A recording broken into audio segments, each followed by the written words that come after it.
அனைவருக்கும் தினம் ஒரு தகவல் சார்பாக இனிய வணக்கங்கள். இன்னைக்கு நம்ம பார்க்க போகிற பதிவு நாளை வந்திருக்கக்கூடிய சக்தி வாய்ந்த ஆனி மாதத்துடைய அமாவாசை. செவ்வாய்க்கிழமையோடு வந்திருக்கக்கூடிய இந்த அமாவாசையானது நமக்கு அங்காரக அமாவாசைன்னு அழைக்கப்படுதுங்க. நம்ம வாழ்க்கையில் இருக்கக்கூடிய எல்லா விதமான தடைகள் நீங்குவதற்கும், குடும்பம் சுபிக்ஷம் அடைவதற்கும் எத்தனை தெய்வத்தை நம்ம வழிபட்டாலுமே நம்ம முதல்ல வழிபட வேண்டிய தெய்வம் யாருன்னு கேட்டிங்கன்னா நம்முடைய முன்னோர்கள் தான், நம்ம பித்ருக்கள் தான். ஏன்னா அந்த பித்ரு தேவதைகளை நம்ம குளிர வைத்து அவங்களுடைய ஆத்மாக்கள் சாந்தி அடைஞ்சால் மட்டும்தான் நம்ம குடும்பத்தில் எல்லா காரியமும் நல்ல காரியங்களாகவே நடக்கும். நிறைய குடும்பத்தில் திருமணத்தில் தடைகள் இருக்குது. சுபகாரிய விஷயங்கள் பேச்ச ஆரம்பித்தாலே ஏதாவது ஒரு முட்டுக்கட்டைகள் வந்துட்டுருக்கு. திருமணம் நமக்கு வேறு நிச்சயதார்த்தம், குழந்தை பிறப்பு, இது மட்டும் சுபகாரியங்கள் கிடையாது. வேறு எல்லா விஷயங்களும், ஒரு படிப்பாக இருக்கட்டும், இல்லை ஒரு வண்டி வாங்கிறது, இடம் வாங்கிறது, இப்படி எந்த காரியங்கள் நாங்கள் ஆரம்பித்தாலுமே ஒரு தடை வந்துக்கிட்டே இருக்குது அப்படின்னா நிச்சயமாக அந்த குடும்பத்தில் அந்த பித்திருக்களுக்கான அந்த கோபங்கள், ஏதோ ஒரு தோஷங்கள் இருக்குன்னு தான் அர்த்தம். அப்படி எவ்வளவு பெரிய தோஷமாக இருந்தாலும் அதை நிவர்த்தி செய்யக்கூடிய எளிமையான வழிபாட்டு முறை தாங்க இந்த அமாவாசை வழிபாடு. அதனால் ஒவ்வொரு மாதம் வரக்கூடிய அமாவாசைனாலே நம்ம யாருமே தவறவிடக்கூடாது. அந்த வகையில் நாளைக்கு நம்ம செய்யக்கூடிய எளிமையான ஒரு வழிபாட்டு முறை தான் இந்த பதிவில் ஷேர் பண்ண போகிறோம். நாளைக்கு செவ்வாய்க்கிழமையோடு வந்திருக்கிறதுனால நாளை தினம் முருகப்பெருமானுடைய சக்தி வாய்ந்த இந்த ஒரு மந்திரத்தை நம்ம சொல்லி வழிபடுவதன் மூலமாக எப்படிப்பட்ட கர்ம கடன்களும் தீரும், வேறு ஏதாவது கடன் பிரச்சனைகள் தீரும். அதே நேரம் முன்னோர்களுடைய அனுகிரகமானது நமக்கு பரிபூர்ணமாக கிடைப்பதற்கு நம்ம சொல்லுகின்ற எளிமையான வழிபாட்டு முறைகளை நீங்கள் செஞ்சாலே போதும். பதிவுக்குள்ளே போகிறதுக்கு முன்னாடி நம்முடைய சேனலை நீங்கள் இப்போ வரைக்கும் சப்ஸ்கிரைப் பண்ணாமல் பார்த்துட்ருக்கீங்கன்னா மறக்காமல் சப்ஸ்கிரைப் பண்ணிக்கோங்க. அப்போ தான் எங்களுடைய எல்லா நல்ல நல்ல பதிவுகளுமே உடனுக்குடனே வரும். பக்கத்தில் இருக்கக்கூடிய பெல் பட்டனை மறக்காமல் கிளிக் பண்ணிக்கோங்க. இப்போ பதிவை பார்க்கலாம்.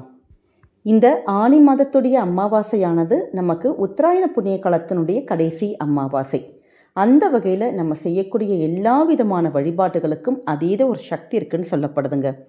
நாளைய தினம் நம்ம செய்ய வேண்டிய முதல் விஷயம், எப்பயுமே அமாவாசை நாட்களில் புனித நதிகளில் நம்ம நீராடுறது. கடலாக இருக்கட்டும், ஒரு பக்கத்தில் ஆறு இருக்குது, இல்லை வேறு ஏதாவது குளங்கள் இருக்குது, அது மாதிரி புனித நதிகள் எங்கேயாச்சும் இருக்குன்னா நிச்சயமாக தாராளமாக நீங்கள் அங்கே போய் நீராடிட்டு வரலாம். ஏன்னா நம்ம இது மாதிரி நீராடிட்டு நம்ம அப்படியே தர்ப்பணம் கொடுத்து நம்ம இறை வழிபாடும் நம்ம முன்னோர்களுடைய வழிபாடும் செய்கிறப்ப நமக்கு அதீதமாக பலன் கிடைக்கும்.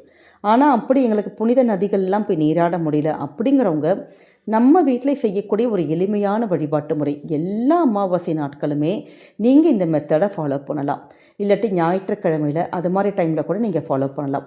நாளைய தினம் நம்ம குளிக்கின்ற தண்ணி இருக்குது பார்த்திங்களா, அந்த தண்ணியில் ஒரு பக்கெட் தண்ணியில் கொஞ்சமாக கல்லுப்பு, கொஞ்சம் மஞ்சள், இந்த ரெண்டு மட்டுமே நீங்கள் கலந்து எப்பெல்லாம் அமாவாசை திதி வருதோ அப்போல்லாம் நம்ம குளிச்சிடணும். எப்படி இந்த அமாவாசைக்கு மட்டும் நம்ம இந்த கல்லுப்பு வச்சு நம்ம பயன்படுத்தி இப்படி குளிக்கிறதன் மூலமாக நம்ம உடம்புல இருக்கக்கூடிய எப்படிப்பட்ட ஒரு திருஷ்டி, ஒரு தோஷங்கள், வேறு ஏதாவது ஒரு நெகட்டிவ் எனர்ஜி, எதிர்மறை ஆற்றல்கள் நம்ம உடம்புல இருக்குது, இல்லை வேறு ஏதாவது அடுத்தவங்களுடைய கண் பார்வை ஒரு மாதிரி டக்குன்னு ஒரு பொறாமையால் அடுத்தவங்க நம்மளை பார்த்து அது மூலமாக திருஷ்டி ஆகிறது, இப்படி எது இருந்தாலுமே எல்லா விதமான அந்த நெகட்டிவ் வைப்ரேஷன்ஸ் போக்கக்கூடிய ஒரு சக்தி இந்த கல்லுப்புக்கு இருக்குது. அதனால தான் அமாவாசைனாலே கல்லுப்பு பரிகாரத்தை முதல்ல நம்ம வீட்டில் செய்யுங்க அப்படின்னு சொல்கிறோம். கல்லுப்பு வச்சு திருஷ்டி எடுக்கிறது, கல்லுப்பு நம்ம நிலவாசலை உப்பு பரிகாரம் கட்டுவோம் பார்த்திங்களா, இப்படி கல்லுப்பு வச்சு நம்ம செய்யக்கூடிய எல்லா விதமான வழிபாடுகளுக்கும் அதீத ஒரு சக்தி இருக்குது. அதே மாதிரி மஞ்சள் அப்படின்னாலே நமக்கு அது குருவுக்கு உரியது. குடும்பத்தில் ஏதாவது ஒரு காரியங்கள், சுப காரியத்தில் தடைகள் வந்துக்கிட்டே இருக்குது,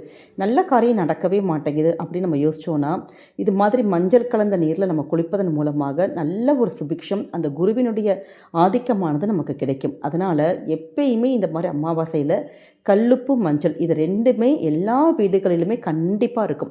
அப்படி மஞ்சள் தூள் இல்லாட்டி கூட பரவாயில்ல, நீங்கள் கல்லுப்பு மட்டும் ரெண்டு அந்த ஒரு ஐதீகத்துக்கு 2 கல்லுப்பு போட்டு நீங்கள் குளித்து வீட்டில் இருக்க எல்லாத்துக்குமே அந்த உப்பு கலந்த தண்ணீரால் உடம்பு குளித்தாலும் சரி, நீங்கள் தலைக்கு குளித்தாலும் சரி, அந்த கல்லுப்பு தண்ணியால் நீங்கள் குளித்து பாருங்கள், உடம்புல நல்ல ஒரு பாசிட்டிவ் ஆறா நம்ம சுற்றி இருந்துக்கிட்டே இருக்குங்க.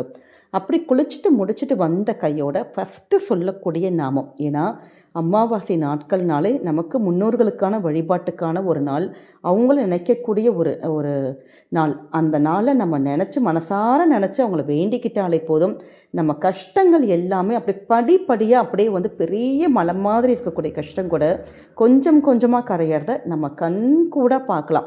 இது 200% அனுபவபூர்வமான ஒரு உண்மை. அதனால் நீங்கள் முன்னோர்களுக்கான நீங்கள் படையலாக இருக்கட்டும், தர்ப்பணமாக இருக்கட்டும், வேறு தான தர்மங்கள் இப்படி எது செஞ்சாலும் பரவாயில்ல, இல்லை செய்ய முடியாமல் போனால் கூட பரவாயில்ல, காலையில் குளிச்சுட்டு வந்த கையோட நீங்கள் மனசார உங்களுடைய முன்னோர்களை நினச்சி ஓம் பித்ரு தேவதாயை நமக, ஓம் பித்ரு தேவதாயை நமக, அதாவது பித்ரு தேவதைகளே உங்களை வந்து நம்ம வணக்கம் செலுத்துகிறோம், உங்களை நமஸ்கரிக்கிறேன் அப்படின்னு தான் அர்த்தம். இந்த ஒரு வார்த்தை, இந்த ஒரு மந்திரத்துக்கு அவ்வளோ ஒரு அதீத ஒரு சக்தியும் நமக்கு ஒரு அனுகிரகமும் இருக்குது. அதனால் ஓம் பித்ரு தேவதாயை நமக அப்படிங்கிற அந்த ஒரு மந்திரத்தை நீங்கள் நாளைக்கு ஒரு முறையோ 3 முறையோ குளிச்சுட்டு வந்த உடனே நீங்கள் சொல்லி நமஸ்கரித்தாலே போதும்.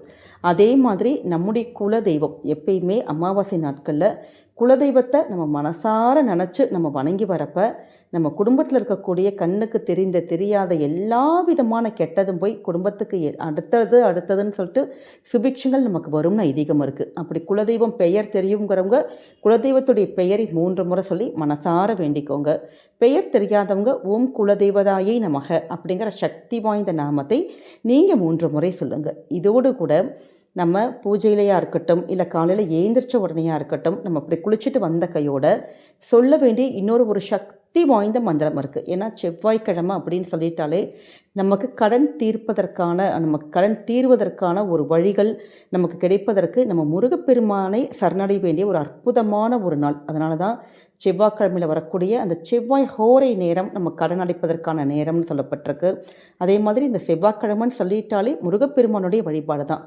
அதுவும் நாளைக்கு அமாவாசையோடு சேர்ந்து வந்திருக்கிறதுனால உங்களுக்கு இந்த முன்னோர்கள் அனுகிரகம் கிடைக்கவும் இந்த குலதெய்வத்துடைய அனுகிரகம் கிடைப்பதற்கு இந்த 2 மந்திரங்கள் ஓம் குலதெய்வதாயை நமக, ஓம் பித்ரு தேவதாயை நமக அப்படின்னு மந்திரத்தை நீங்கள் சொல்லிட்டு சொல்ல வேண்டிய முருகனுடைய சக்தி வாய்ந்த நாமம். இந்த நாமத்தை நீங்கள் 6 முறை மனசார சொல்லி உங்களுடைய கடன் பிரச்சனைகள் ஏன்னா எதற்காக இந்த கடன் தீர்க்கக்கூடிய மந்திரத்தை நம்ம நாளைக்கு சொல்கிறோன்னா, நாளைக்கு அமாவாசையும் செவ்வாய்க்கிழமையும் சேர்ந்து வந்திருக்கக்கூடிய ஒரு சக்தி வாய்ந்த நாளாக இருக்குது. அது மட்டும் இல்லாமல் எல்லாருக்குமே வாழ்க்கையில் வந்து இந்த கடன் பிரச்சனைங்கிறது மிகப்பெரிய ஒரு பிரச்சனையாக இருக்குது நமக்கு. அதாவது ஒரு பணம் சம்பந்தப்பட்ட கடன்கள் மட்டும் கிடையாதுங்க, கர்ம கடனை நமக்கு வந்து தெரிந்தோ இந்த பிறவி போன பிறவி அப்படி தெரிந்தோ தெரியாமலோ ஏதாவது ஒரு கர்ம கடன்கள் இருக்குன்னா அந்த கர்ம கடனை தீர்க்கக்கூடிய சக்தி முருகப்பெருமானுடைய வழிபாட்டுக்கும் மந்திரத்துக்கும் இருக்குது. அதனால் இந்த செவ்வாய்க்கிழமையோடு இப்படி அமாவாசை வந்திருக்கிறதுனால இந்த அங்காரக அமாவாசையில் முருகப்பெருமானுடைய சக்தி வாய்ந்த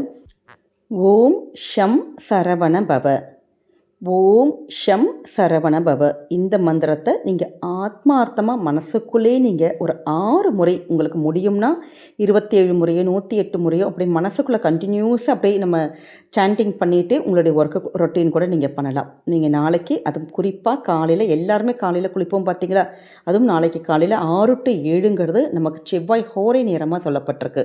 அதனால் இந்த செவ்வாய் ஹோரையில் அதுவும் முருகப்பெருமானுடைய இந்த சூக்ஷ்மமான கடன் தீர்க்கக்கூடிய மந்திரத்தை ஓம் ஷம் சரவண பவ இந்த மந்திரத்தை நீங்கள் சொல்லி வழிபாடு செஞ்சு பாருங்கள். கண்டிப்பாக எப்படிப்பட்ட கடன்களும் நமக்கு தீரும். அதற்கான அந்த பணம் வந்து நமக்கு வீட்டுக்கு வருவதற்கான வழிகளும் வாய்ப்புகளும் முருகனை ஏதாவது ஒரு ரூபத்தில் நமக்கு கொடுப்பாரு. அதனால் நாளைக்கு வந்திருக்கக்கூடிய இந்த சக்தி வாய்ந்த அமாவாசைனால் யாருமே தவறப்படாதீங்க. நம்ம சொல்லுகின்ற மந்திர வழிபாடுகளை மறக்காமல் பண்ணுங்கள். இந்த பதிவானது உங்கள் எல்லாருக்கும் பிடிச்சிருக்கும்னு நினைக்கிறோம். நம்முடைய கமெண்ட் செக்ஷனில் ஓம் குல தெய்வதாயை நமக இல்லாட்டி உங்களுடைய குலதெய்வத்துடைய நாமத்தை பதிவிடுங்க. குலதெய்வத்துடைய அனுகிரகமும் முருகனுடைய அனுகிரகமும் உங்களுடைய பித்திருக்களுடைய அனுகிரகமும் உங்கள் குடும்பத்துக்கு என்றைக்குமே கிடச்சி நல்லபடியான ஒரு முன்னேற்றம் கண்டிப்பாக கிடைக்குங்க. இந்த பதிவு நீங்கள் பார்க்குறதோடு இல்லாமல் மற்ற தெரிஞ்ச ஃப்ரெண்ட்ஸ் அண்ட் ஃபேமிலி மெம்பர்ஸ்க்கும் ஷேர் பண்ணுங்கள். நம்முடைய சேனலை நீங்கள் இப்போ வரைக்கும் சப்ஸ்கிரைப் பண்ணாமல் பார்த்துட்ருக்கீங்கன்னா மறக்காமல் சப்ஸ்கிரைப் பண்ணிக்கோங்க. மீண்டும் வேறொரு நல்ல பதிவில் உங்களை சந்திக்கிறோம். நன்றி, வணக்கம்.